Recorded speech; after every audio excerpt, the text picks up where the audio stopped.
Our national security correspondent Caitlin Burke has the story. Of those still unaccounted for at the Surfside condo collapse, more than 24 are Jewish with connections to Israel. Now, an Israeli search and rescue team is on site, bringing decades of experience.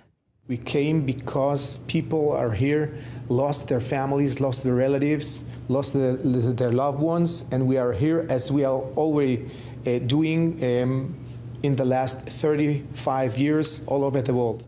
The Israeli team has seen this kind of disaster before, and the commander says he believes they can still find survivors. Most like this place, a man alive 10 years ago in Haiti, after 100 hours, and we still have hope, but this site is very complicated, and I hope that we'll find someone. United Hatzalah, an Israeli nonprofit that provides emergency medical response, is also in Miami. Their psychotrauma and crisis response unit meeting with anyone affected by the collapse. What we're basically trying to do is we're trying to make this process of the waiting, of the unknowing, a process where they can be active, be effective, be helpful to the search and to one another by helping provide relief to one another, because they're all going through the same thing. They're all going through the same trauma.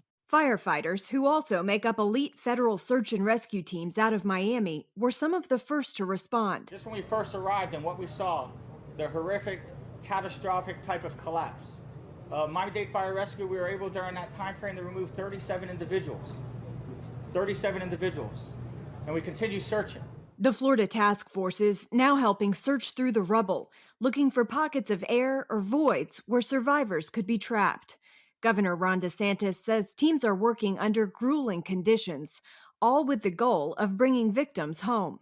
They understand that in every one of those condominium buildings were people whose our different families' world revolved around them, grandmothers, grandkids, brothers and sisters.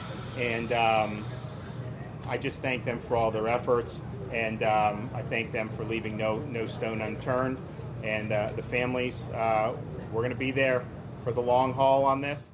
As investigators continue to determine a cause, the Wall Street Journal publishing a letter it says was sent by the Condo Board's president in April, warning that significant repairs were needed and that the building had deteriorated since a 2018 inspection. An engineer who studied the 9/11 Pentagon attack has been hired to inspect the collapse, although it will likely be quite some time before any real questions are answered.